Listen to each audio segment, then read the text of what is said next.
And the first word that's coming out from that Manhattan court, Donald Trump in court pleads not guilty. The charges are being read out. Trump in court pleads not guilty. In a moment from now, we will tell you the charges. Of course, Donald Trump's team has also hit out at the district attorney's office saying that why is all this information, why was all that information leaked out, that there would be 34 charges on which he would be indicted. Is that actually true or not? We do not know right now. But Trump is to fly back to Florida once this hearing is over, and he's likely to then address the nation. There would be at Palm Springs a statement that would be made, or a longer duration address by Donald Trump. But let me also bring in Aviruk Sen at this stage as we wait for those charges to be read out. Trump faces 34 felony counts of fudging records. That's the information that is coming in, and Donald Trump is pleading not guilty.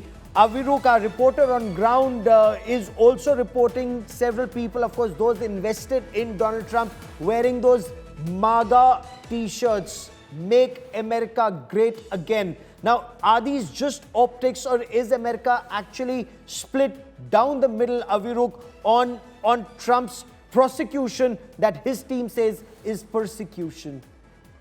Okay, so let me just very quickly respond to something that your previous guest said about Rob Blagojevich. Now, this is a man, and he said a shout out to Rob Blagojevich that tells you which camp he belongs to straight away. This is a man who tried to sell a Senate seat. Hang on a second. He tried to sell a Senate seat, was convicted, and appeared on The Apprentice, was pardoned by Trump. Now, so that's Rob Blagojevich for you. As about your second question, which is, I think, a far more serious one, there was a CNN poll today which said that overall, more than 60% Americans wanted Trump to be indicted. That included 21% Republicans, 62% independents, which is the middle ground that both parties are fighting for, and obviously a majority of Democrats. Yes, the U.S. has been split down the middle, but it's not quite down the middle. It's enough for Trump to win a primary. The kind of base that he has is enough for Trump to win a primary against other Republicans. But everybody in his party says, and you just have, newer, there are contenders right now, just say the former Arkansas governor, for instance, who's coming, to say that it's just a losing bet. He cannot win a general election. He might win a primary, but he can't win a general election. So he can drift away. He can drift away. He can raise all the money he wants. He can defraud people the way he has done from the very beginning of his career. By the way, to address another point, the history of racism in the Trump family is not new. He and his father were both sanctioned for discriminating against blacks who rented their properties. He's the person who took out full-page ads in the New York Times about the Central Park Five, who were later acquitted because of DNA evidence. And he insists to this day that they must have done something wrong. Okay. But when I stay on the current case for a moment, that's a very interesting... So just get the big picture here. Okay. This is the man we're talking about.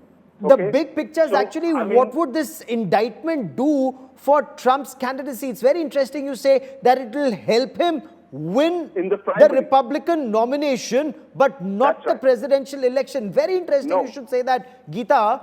Very interesting you should say that, because, Geeta, this entire fight now is for those who are sitting on the fence.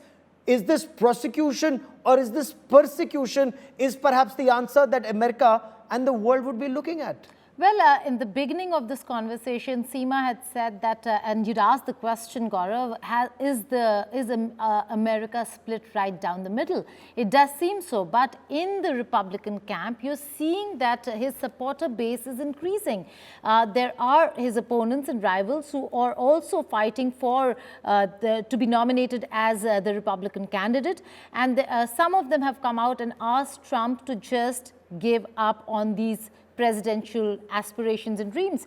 Having said that, it just shows that this, whether it is persecution or not, he has been charged in 34 counts of felony for falsifying business records and documents, and this is a fact. The narrative building is very interesting, and we were discussing it earlier, Gaurav, that there is a narrative building. He's done that very slowly, steadily, and now even if he tones down a little, because it is a court case at the end of the day, his supporters are not going to tone down.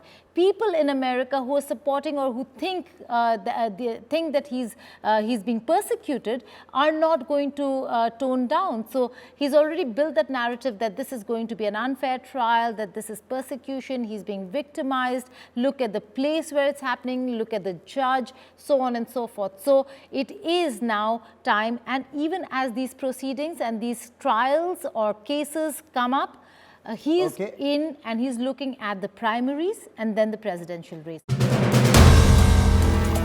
If you like the video, do like, comment, share and subscribe.